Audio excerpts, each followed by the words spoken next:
जय हिंद जय बिहार दोस्तों। क्लास 12th का आज हिंदी का लेसन 1 का हम ऑब्जेक्टिव सीरीज लेकर के आ गए हैं। आप लाइन से देखिए, लेसन वाइज आपको मिल जाएगा इस चैनल पे। आप प्ले लिस्ट में जाइएगा और अपना देख लीजिएगा आप जिस क्लास के हैं, जोन से आपको वीडियो चाहिए प्ले लिस्ट में आपको मिल जाएगा।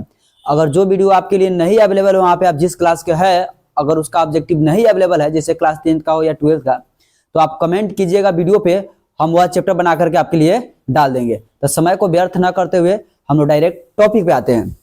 देखिए पहला क्वेश्चन है आपका, बाल कृष्ण भट्ट की रचना बातचीत क्या है? बाल कृष्ण भट्ट की रचना बातचीत क्या है? अगर आप क्लास 12th का हिंदी पढ़े होइएगा तो उसमें पहला आपका चैप्टर है बातचीत, आपको पता होगा। तो चलिए, बाल कृष्ण भट्ट की रचना बातचीत क्या है? एकांकी है, कहानी है, यात्रा संस्मरण है या फिर ललित निबंध है? आंसर को लॉक किया जाए। आंसर आपका है डी, ललित निबंध। अगला क्वेश्चन है, बाल कृष्ण भट्ट किस युग के निबंधकार थे? बाल कृष्ण भट्ट किस युग के रचनाकार या निबंधकार थे? प्रसाद युग, भारतेंदु युग, द्विवेदी युग या फिर स्वतंत्रोत्तर युग? आंसर देखते हैं कौन सा सही है आपका। आंसर हुआ बी है, भारतेंदु युग के ये रचनाकार थे। बाल कृष्ण भट्ट किस युग के रचनाकार थे? भारतेंदु युग के रचनाकार थे। अगला क्वेश्चन है आपका, मनुष्य की बातचीत का उत्तम तरीका क्या है? मनुष्य की बातचीत का उत्तम तरीका क्या है? विद्वतापूर्ण बात करना, तर्कपूर्ण बात करना, भीड़ से बात करना, अवाक होकर अपने आप से बात करना। आंसर को लॉक करते हैं। आंसर आपका सही है डी, अवाक होकर अपने आप से बातचीत करना। अगला क्वेश्चन है, संवाद में सबसे महत्वपूर्ण क्या है? तर्क, जिज्ञासा, आत्मीयता या फिर प्रवाहपूर्ण भाषा? आप अगर ये सोच रहे हैं कि बहुत हाली बोल रहे हैं या बहुत जल्दी आप खींच रहे हैं तो आप ये गलत सोच रहे हैं, क्योंकि हमको बहुत कम समय में ज्यादा से ज्यादा ऑब्जेक्टिव आपके पास भेजना है। इसके वजह से न फालतू बात करते हुए या किसी विशेष प्रकार की बात न करते हुए हम डायरेक्ट क्वेश्चन पे आप चुपचाप देखते चलिए, आपका ऑब्जेक्टिव क्लियर होता चला जाएगा। संवाद में सबसे महत्वपूर्ण क्या है? तर्क, जिज्ञासा, आत्मीयता या फिर प्रवाहपूर्ण भाषा? तर्क, जिज्ञासा, आत्मीयता या फिर प्रवाहपूर्ण भाषा? सही आंसर आपका है सी, आत्मीयता।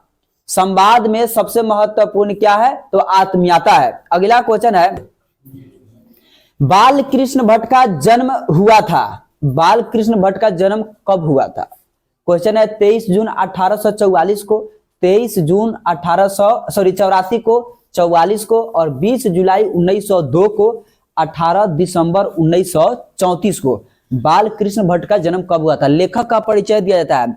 आप कहानी जब हिंदी का पढ़िएगा या इंग्लिश का पढ़िएगा तो पहिल का चैप्टर जो पेज होगा उसमें लेखक का परिचय दिया जाता है, तो उस लेखक का परिचय को आप पढ़ लीजिएगा और उसके बाद तब कहानी पढ़िएगा। तो ये लेखक का परिचय से बाल कृष्ण भट्ट का जन्म कब हुआ था?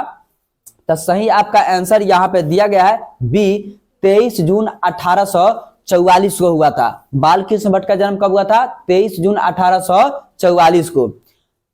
संयुक्ता स्वयंवर किसकी रचना है? अल कृष्ण भट्ट की, प्रताप नारायण मिश्र की, श्रीनिवास दास की, मैथिली शरण गुप्त की? सही आपका आंसर होगा सी, श्रीनिवास दास की। संयुक्ता स्वयंवर किसकी रचना है? श्रीनिवास दास की। ये थोड़ा बड़ा हो गया, छोटा कर देते इसको। अगला क्वेश्चन है, कौन सी रचना बाल कृष्ण भट्ट की नहीं है? ठीक से क्वेश्चन पढ़िएगा, बोर्ड में इस प्रकार का क्वेश्चन आता है कि कौन सा नहीं है, लड़किया को समझ में आया कि कौन सा है।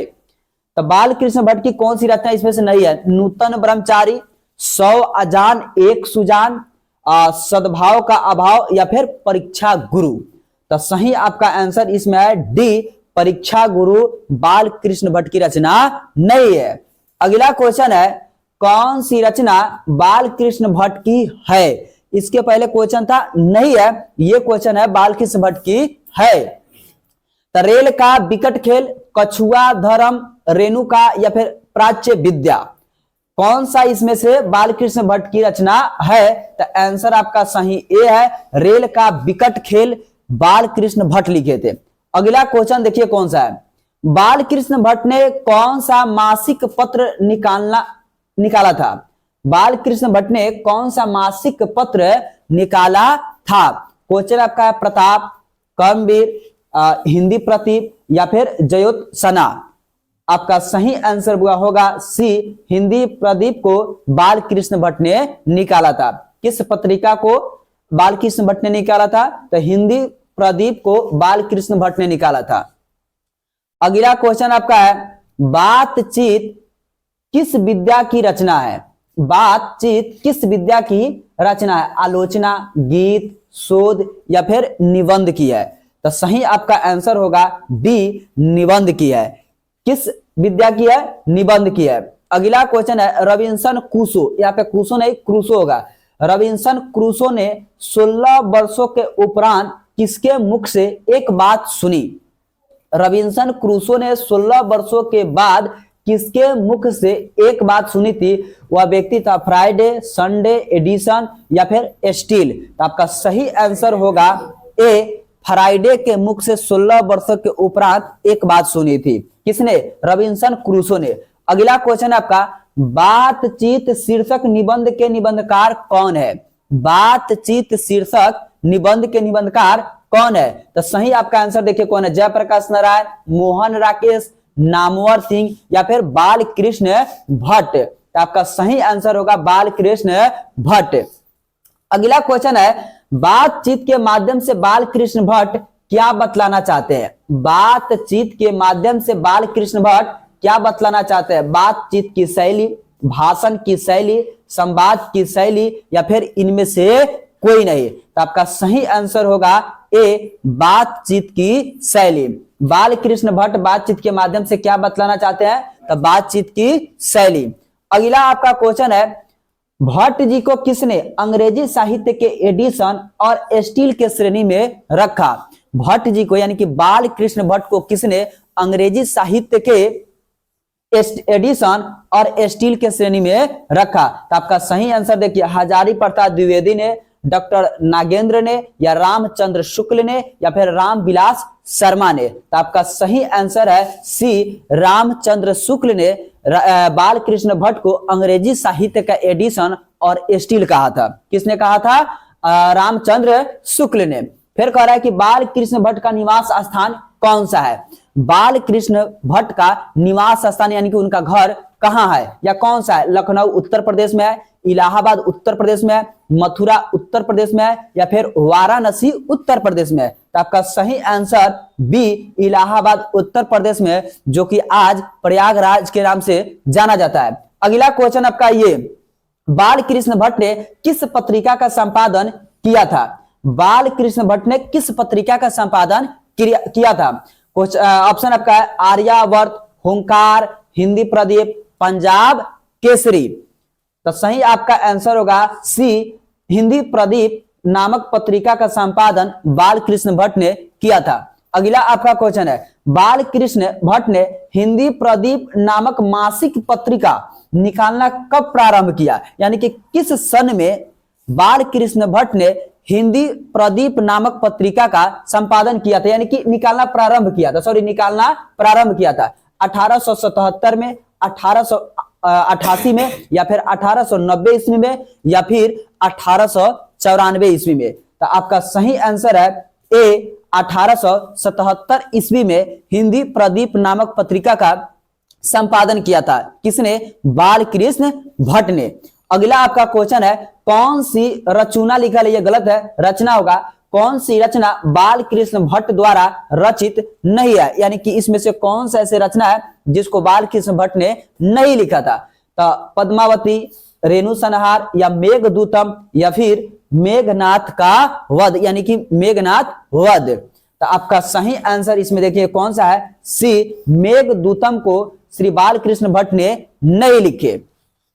अगला क्वेश्चन है कौन सा उपन्यास, यहाँ पे उपन्यास होना चाहिए, कौन सा उपन्यास बाल कृष्ण भट्ट द्वारा रचित है? यानी कि कौन सा उपन्यास को बाल कृष्ण भट्ट लिखे थे? तो मैला आंचल, गोदान, 100 अजान, एक सुजान या फिर अंतराल।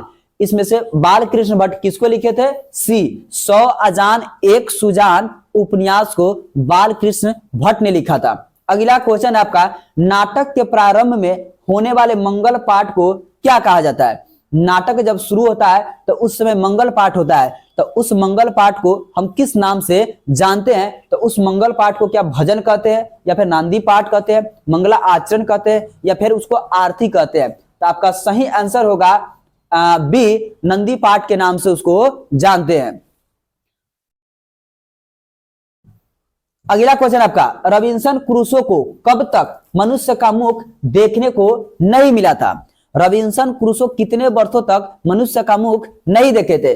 10 वर्षों तक, 12 वर्षों तक, 16 वर्षों तक, या फिर 18 वर्षों तक? तो इसके पहले एक क्वेश्चन निकला है कि 16 वर्षों के उपरांत रॉबिन्सन क्रूसो किसके मुख से एक बात सुना था? इसके पहले निकला था, आपका आंसर था फ्राइडे। अब देखिए वही क्वेश्चन को बदल दिया है, रॉबिन्सन क्रूसो कब तक, उसमें था 16 वर्षों तक, तो इसमें है कब तक मनुष्य का मुख देखने को नहीं मिला।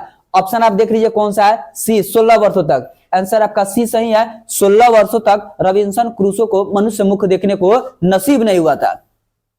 अगला क्वेश्चन है, बोलने से ही मनुष्य के रूप का साक्षात्कार होता है, यह किसने कहा था? यह कथन किसका है कि जब मनुष्य बोलता है तभी उसका असली चरित्र बाहर आता है, जब तक नहीं बोलेगा तब तक उसका असली चरित्र बाहर नहीं आएगा। बात सही भी है, अगर हम बोलबे नहीं करेंगे तो आप मेरे बारे में पता कैसे लगा पाइएगा, या आप ही नहीं बोलिएगा तो आपके बारे में पता कैसे चल पाएगा? तो देखिए ये बात को किसने बोला? एडिसन बोले थे, बेन जॉनसन बोले थे, स्पेंसर बोले थे, या फिर मिल्टन ने कहा था इस बात को कि बोलने से ही मनुष्य के रूप का साक्षात्कार होता है, उसका असली चरित्र बाहर आता है। तो देखिए सही आपका आंसर है बी, बेन जॉनसन ने कहा था कि बोलने से ही मनुष्य के रूप का साक्षात्कार होता है।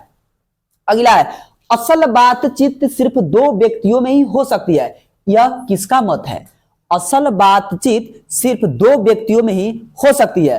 तो एडिसन, बेन जॉनसन, मिल्टन, या फिर स्पेंसर, किसने ये बात को बोला था कि जब आपको कोई भी गुप्त बात बतवाना हो तो आप 2 ही रहिए, 2 से अधिक व्यक्तियों के बीच में बैठ करके किसी प्रकार कोई बात मत कीजिए, अन्यथा बात वह वायरल हो सकता है, यानी कि फैल सकता है, वह 4, 5, 6, 7 आदमी के पास जा सकता है। तो ये बात को किसने कहा था? तो आप आंसर देखिए, आपका आंसर ए है, यानी कि एडिसन साहब बोले थे कि असल बातचीत सिर्फ और सिर्फ 2 व्यक्तियों में ही हो सकता है।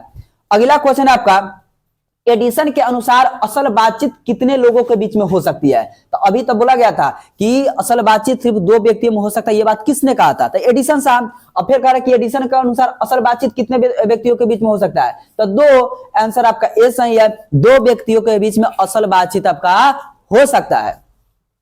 फिर कह रहा है कि बातचीत से मन किस प्रकार का हो जाता है? आप जब अपने अंदर किसी प्रकार क्रोध छुपाए रखे रहते हैं, या किसी प्रकार का गुस्सा छुपाए रखे रहते हैं, या कोई बड़ा बात रहता है, जब तक आप अपने दोस्तों से नहीं कह पाते हैं तब तक आपका मन हल्का नहीं होता है, लगता है कि आपके दिल पर बहुत बड़ा बोझ पड़ा हुआ है। और जैसे ही आप उगील देते हैं भड़ास निकल जाता है। तो देखिए तब यानी कि क्रोध पूर्ण हो जाता है, भारी और बोझिल हो जाता है, ये तो दोनों हल्का हो जाता है, हल्का और स्वच्छ होता है, इनमें से कोई नहीं होता है। बताइए कौन सा ऑप्शन आपका सही है? तो आपका आंसर सही है सी, जब भी आप अपने मन का बात किसी के सामने रखते हैं वैसे ही आपका मन हल्का हो जाता है। कैसा हो जाता है? हल्का और स्वच्छ हो जाता है।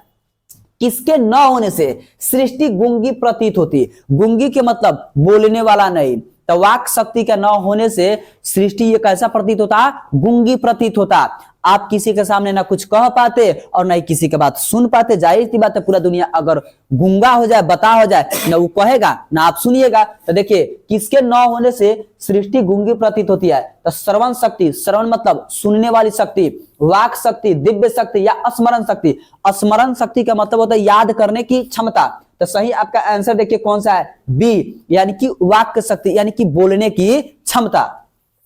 अगला क्वेश्चन है, आर्ट ऑफ कन्वर्सेशन कहां के लोगों में सर्वाधिक प्रचलित है? आर्ट ऑफ कन्वर्सेशन कहां के लोगों में सर्वाधिक प्रचलित है? तो यूरोप के लोगों में आर्ट ऑफ कन्वर्सेशन सबसे अधिक प्रचलित है। सही आंसर देखिए यूरोप के लोग, यानी कि सी। अगला क्वेश्चन आपका, बाल कृष्ण किस काल के रचनाकार है? बाल कृष्ण भट्ट किस काल के रचनाकार है? तो आपका सही आंसर देखिए आदिकाल, भक्तिकाल, रीतिकाल, या फिर आधुनिक काल। तो आपका सही आंसर होगा डी, आधुनिक काल के ये रचनाकार थे। अगला क्वेश्चन, बहुत कम समय में, आप देख लीजिए इतना कम समय में आपका हम कितने क्वेश्चन को क्लियर कराए, यानी कि 28, एक चैप्टर आपका क्लियर हो गया। अगर आप बोर्ड के विद्यार्थी है, अगर अपने रूम पे बैठे हुए हैं एग्जाम देने गए हैं तो आप इस सीरीज को देख करके चलिए, लेसन वाइज है, ऑटोमेटिक इसमें तो 2 या 3 क्वेश्चन आपका लड़ ही जाएगा, नो डाउट। बस देखते रहिए, बहुत कम समय में एकदम धारा खींचा जाएगा, सुपर 30 बैच लिखा ना। तो चलिए अगला वीडियो में हम लोग मिलते हैं लेसन 2।